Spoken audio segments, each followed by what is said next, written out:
I could put you in the brig for what you've done, but I won't do it. Talking Dicks, we're the comedy podcast spin-off to the web series The Two Dicks. I'm Al Ducharme, Studio City, California. And that, ladies and gentlemen, with his mug, that's right, his Two Dicks mug, is Al Romas in Tampa on this fine, sunny, balmy day. How are you, Al? I'm good. I have some hot Joe in my Two Dicks mug, and it's a hot day, and that's what you do during a hot day. You drink hot Joe, and then you sweat, and you have a stroke. That's what I'm going with today, and these are available, by the way, on the Patreon, patreon.com/the2dicks. Get yourself a mug, a coaster, a T-shirt. Sign up, if you will. Is that a 12-ounce cup, or is that a 10-ounce cup? I'm going to call it a 10-ouncer.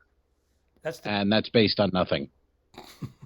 That's based on your buying marijuana days in a baggie. I wasn't a big pot guy. Didn't do a lot of the buying of the marijuana.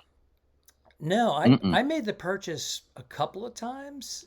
You know, $5 bags, $10 bags, and it would last forever. I ended up giving it away. But everybody else was buying it, selling it.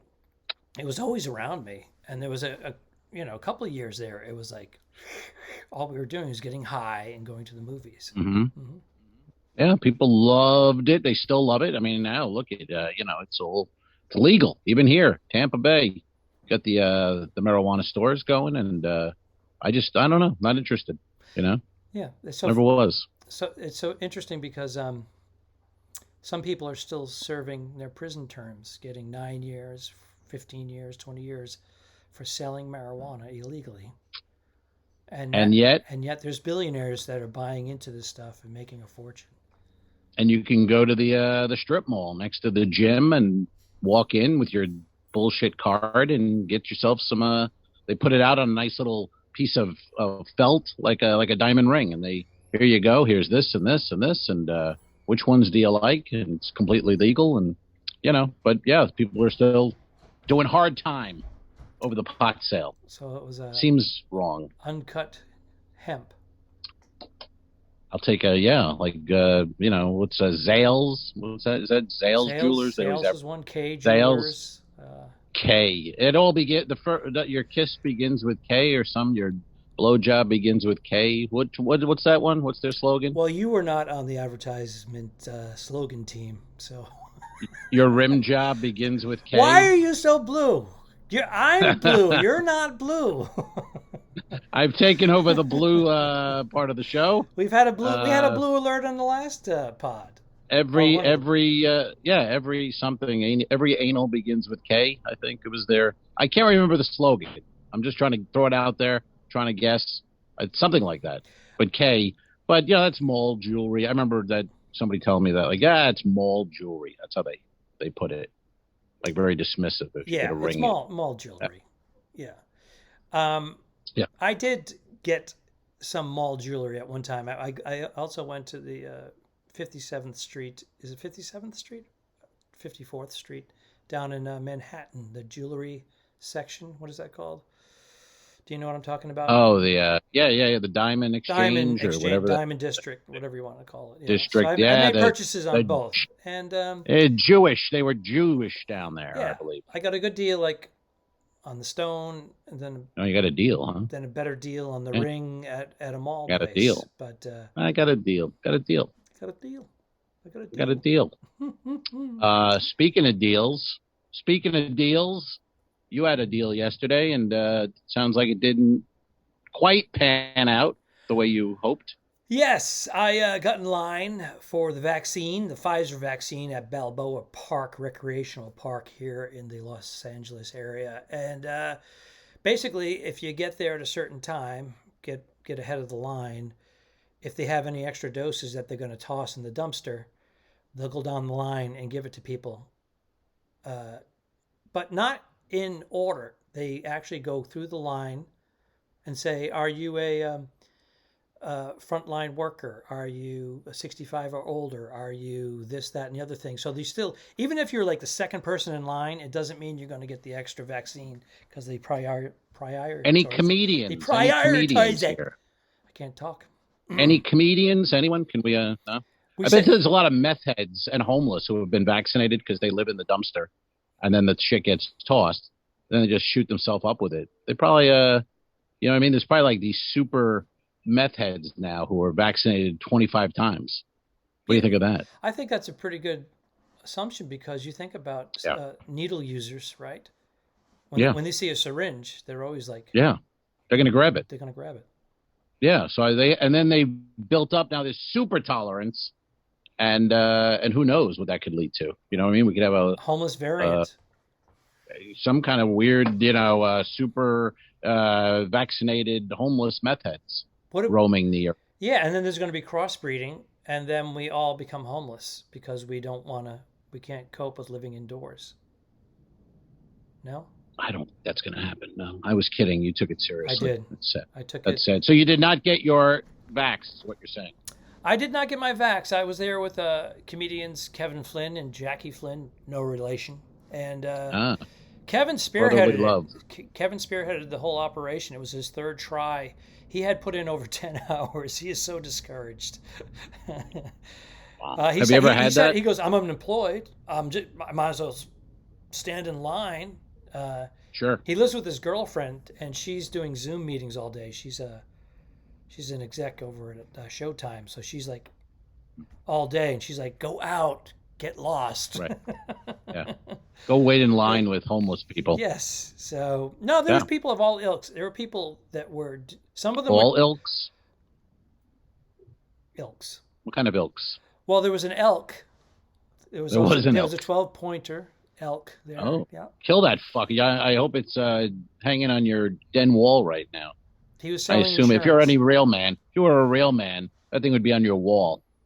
Yeah, I've seen that many times. My father was a hunter, You've told us, yes. Yeah, he used to hunt with Ted Nugent. I'm kidding. Did he ever get cat scratch fever? Ted stinks, doesn't he? He stinks. Oh, boy. We don't like Ted. We never, not even his politics, just his music. Okay. We're not bringing politics. Wang Tang. What was that? Wang Tang. What was that stupid song? She's got Wang Tang. Cat scratch fever. As a kid, Wango Tango. As a kid, as a 9-year-old, whatever I was, that was. I like Cat scratch fever. I just the You liked him in a loincloth. You liked to see him on his road. He would swing in a loincloth. You were like excited by that. And you were probably a fan. And the issue is. You were a fan. I'm just letting people know that you lean that way. I lean every way, but loose. Folks, I'm on this Clint Eastwood movie kick. All the movies that I've seen before, I'm looking at them again 20, 25 years later, and I'm like, wow, he made some good movies. I watched one the other night. Not an old Western. I watched Eastwood. I watched Sudden Impact. Da-dum. That was not one of the better ones. No, but it was. It's just I love the formula. Yes. It just this time the woman, Sandra Locke, his ex-wife or girlfriend, she was killing everyone who was involved in high school rape. Yeah, she was a serial killer. Yeah, and then Eastwood was tracking her, but then of course he just joined her at the end, and the guys were over the top bad. They were just so bad. The lead. I remember the line. One of the guys was taking her down, and he goes, "If there's anything left over, I'll give you boys a chance," or something like that. I'm paraphrasing. Yes, yeah, and I like the old sheriff. He's talking to Eastwood, and he goes, "They're locked up." Oh, he's telling the girl. He's telling Sandra Locke, "They're locked up. They're in my jail right now." And then the guy comes around the corner. "What are you saying, fat man?" It was amateur screenplay 101, wasn't it? Oh, it was hilarious. He just puts one in, he just shoots him, and then the other guy goes, "Damn, not the chief." And then the other guy goes, what's the big deal? We'll just say, she did it. And it's like, oh my God, this is so bad. But that's the one with Make My Day, and that became the whole thing. Oh, here comes Al Ducharme as Clint Eastwood in Sudden Impact. You froze. No, I didn't want to. I didn't want to play off. Not of even that. a. I wanted. Not even a Zoom. I wanted organic, man. No, we've learned. We announce your impressions before I do them, and then that everybody before knows you do them, what I'm doing, and then we all enjoy. That's right. That's how it works. You said we all enjoy. All right, okay. But didn't Rich Little and those guys? Is that they would say Jimmy Stewart, then they would turn around, then they would come back and be Jimmy Stewart. They didn't make the audience guess who they were doing. That was the whole thing. They remember that they would go, here's Jimmy Stewart Nixon. ordering a donut. Yeah. Right. And they turn around. Can I get the one with the sprinkles? I know that if you call them Jimmy's, that's actually racist. There you go. That was Jimmy I Stewart didn't. Material. I don't think it was good at all. Off the top of your head, folks. That's comedy. That's called improvisation, and it's one of the things we try not to do. It's a talent that I possess. It's pretty good. That was pretty good. Pretty good Stewart for the 3 people who know who Jimmy Stewart is. That's right. Listening in. That's his dog. Ah, remember Celebrities Pets? Remember Celebrities Pets? Yes. We'd hear a bunch of comedians doing Celebrity Pets, how they would bark. Yes. Jimmy Stewart, woof, woof, woof, woof. It was so fucking bad. It was as bad as the screenplay for Sudden Impact. Any talking animal sucks in comedy. You know what I mean? Like a comedian making an animal talk always is kind of like. No, you know what I mean though. In a bit, I came home and my dog was like, "Where you been all night? I've been waiting for you. Been licking my balls, waiting for you to come home." It's like, of course, I'm going through my repertoire. I'm going, did I do anything like that? And I think I'm good. You had the talking fish. You had those goldfish that used to talk while you were gone. Wasn't that you? You had a goldfish? That was not no, maybe me. That was not you. I don't believe I've done a talking fish or a talking animal. Good man. Just the talking dicks. But which can be taken. I might do it on my next Zoom. Oh, do you have a Zoom coming up? Do you have a big Zoom show? I have another Zoom. It's another paid Zoom. Paid? Really? Yeah, I've been getting the paid ones, and some of them are donation, and actually those paid the most. So the people that are producing the Zooms are either making $50 or $5,000. We have no idea because they go, "Hey, do you want it? I'll pay you this much." We're like, "Yeah, sure. I'm in my home." But the one that was the donation, it goes by how many people were on, and a lot of people donate. So that was the best. Right. The last one was the best paying one thus far without leaving my office. I like when you go, "What does it pay?" And they go, "Well, we don't know, but it just depends." So you don't know, huh? That's the answer to that one. Okay, very good. How we're gonna get to it in a second. How about the comedy clubs that have to wait till the everything closes out before they pay you? Oh yeah, that one where they didn't have the money. No, they don't have the money. And then I remember sitting at a bar in Chicago in a snowstorm on a Saturday night, and the guy was in his office with the door closed for like 2 hours. And I'm talking to the bartender, and the bartender was like, "This isn't good, man." I go, "Yeah, I know that." Because he's paying off his loan shark. He's sending in the payment to his ex-wife for child support and alimony. There's a whole thing. Yeah, the comedians are last. Hey, fuck it. The comedians are last. And I have a flight at 6 a.m. and it's 1:30 in the morning. I'm sitting there waiting, and then he goes, "All right, come on in." And then you get the great line, "What did I say I'm giving you?" Oh, motherfucker! Oh boy! What did you say, huh? Towards the end, the end, when people are doing that, you said $5,000. Yeah. What? Yeah. Well, that's not going to happen. I don't pay that to anybody. I'm like, that's not going to happen. I only pay $2,200. I'm like, okay, give me $2,200. What I can do is I'll give you $500, which is $200 more than I was going to get. Which I'll give you $500 cash. Oh boy! And then you have to take a personal check, which post-dated, and you go, come on, post-dated. Yeah, they post-dated, and then the day before, they call you and say, "Hey, can you hold off another week?" It's just ugly. That was we both worked there. I think a week 2 apart. Crackers in Indianapolis. Oh, that was the worst. That was the worst. It was dead. It was dying right in front of our eyes. I did the Saturday night, and they had decent crowds, but got paid. And then the manager goes, "Hey, whatever her name was, the owner wants to talk to you on the phone." And I go, "Hello?" And she's like, "Hey, Al, listen, we're giving you the check, but don't cash it."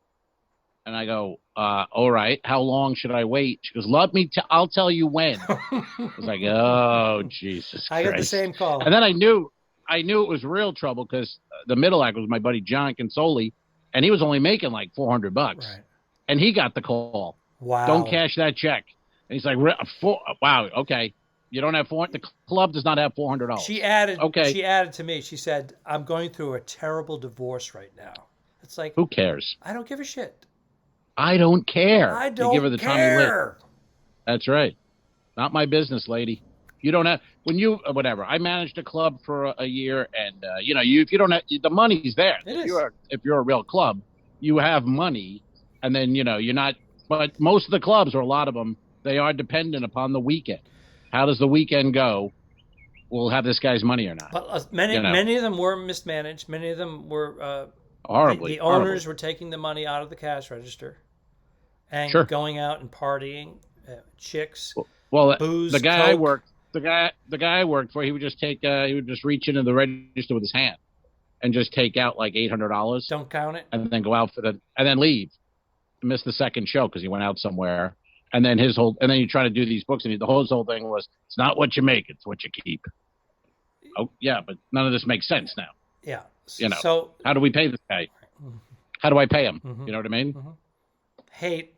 There's some great club owners, but more than half of them were fucking pieces of shit. No, he said Letterman said they would be go-kart track managers.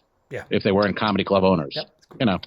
Basically. Is it time for questions? Woohoo!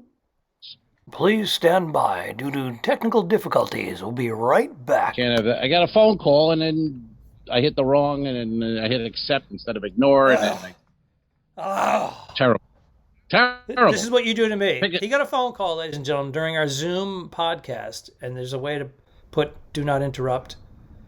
Yeah. Whenever I have a technical glitch, and I go, hold on, I gotta fix it. He goes, Jesus, get a new microphone. That's not fuck. true. I'm very patient. I gotta be somewhere in 74 hours. I'm very patient, but well, what time was it when the phone call came in? What time was it? It was time for questions. Paul Francis Riley. Oh no, that's the wrong. No, we have a question. It's not from Paul Francis Riley. You got me all excited. No. This is a question actually from my sister sent me this. She thought this would be a question for the show. So my sister Linda, if she's listening, I hope she is. Here we go. I gave this, so I'm just throwing it out there basically with you right now because she wrote it just a couple hours ago. If a movie was going to be made about your life, who would you want to play you? Al Romas. And this is for both of us. This is for both of us. It's too nuanced. I couldn't handle the Ducharme. I would be, no, we need, who would you? A celebrity. I think I would like a big actor, obviously, right? I don't know. I would like first of all, I'd like animated. That'd be fun. I'd rather have an animated movie. So like Goofy from Disney to play you? Goofy? To play you? Goofy the dog from Disney? Yeah. I don't see that. I might maybe an original drawing, perhaps. Okay. Original. Yeah, you know what I mean? Okay. In some sort of a Pixar-y way. I see that. You know what I mean? Okay. Three-dimensional. Mm-hmm. Three-dimensional, just as I am. Mm-hmm. Who would you go with as a, Hollywood actor type? It's a tough one. Mark Ruffalo. Mark Ruffalo. No, do I know Mark Ruffalo? Oh yeah. Do you see it? All right. Could it work? Does it? They only have to look kind of like you. Yeah. Because there's some handsome leading men who have played some. I could see it, and I'm saying I could see it to just agree with you because I can't really see it, but I'm seeing it because, yeah, why not? It's a good choice. I thought it was good choice. I thought it was.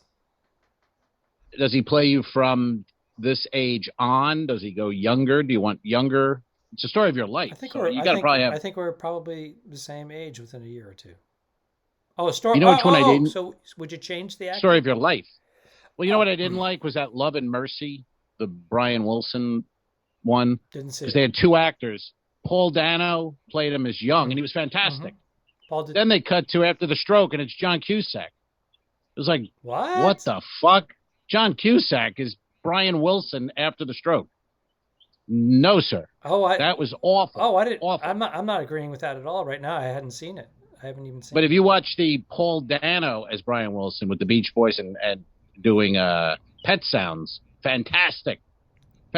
I can see. Then he has the stroke, and then they go. John Cusack's walking around and go, why is John Cusack in the movie? Oh, he's Brian Wilson now? No, that was big swing and a miss. I thought. Have you seen The Crown? No, sir. They change the entire cast every 1 or 2 seasons. I don't care for that. That's what I thought. Not a fan. They pull it off. Although the first couple of episodes, you're like, because you get used to the actors. Right. But each actor plays it slightly different. It's kind of cool from an acting standpoint. And the thing is, if you do 2 seasons of one character and you go, I like this person at this age, they seem like they're a lot of fun. Right. And then they go a decade later and it's a different actor, maybe a little older. They look different, but they're playing the same character. Once you make that adjustment, for me, hook, line, and sinker, it worked very well. Why did they do that? I wonder why they did that. Why would that choice be to new actors each? Instead of having the actor play that actor and aging them or trying to make them look younger, like in Goodfellas, Scorsese was going to hire another actor to play a young Joe Pesci character. Right.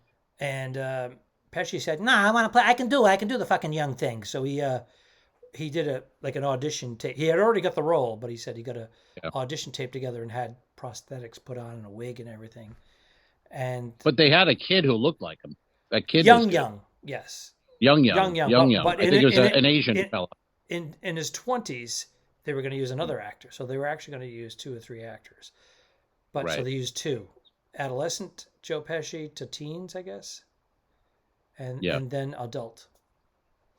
Yeah. I thought that kid, they were good. The kid looked like Ray Liotta. The kid looked like Pesci. That was better than the Pesci with the prosthetics trying to look younger. I would have just kept that type of, maybe another guy. You know what I mean? I don't like the prosthetics anyway. Doesn't work.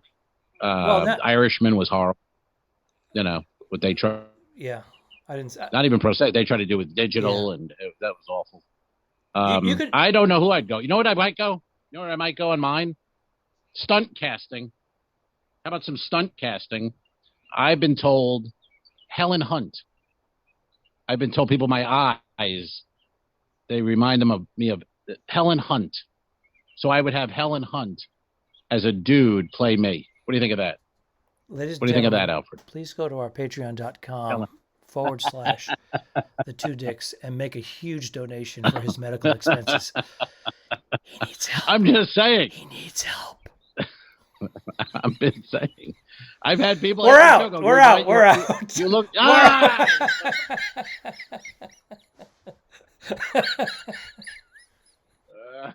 Pow, good. We're out. Done. I didn't kill my wife. I don't care. We'll fix it in post, you son of a bitch. No, really, don't mess with me, because I don't come down to the bus station and slap the dick out of your mouth when you're working, do I? Oh, get on up here, motherfucker.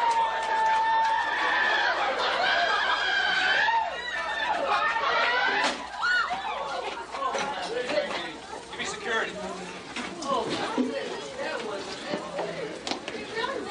I'm sorry, man.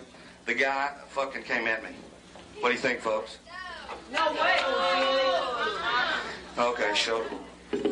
All right.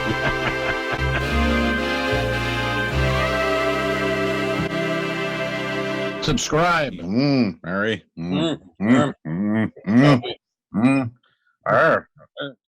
patreon.com/forward the two dicks. If you shoot me, you won't see a cent of that money. Why? I think it ends on that. That's beautiful.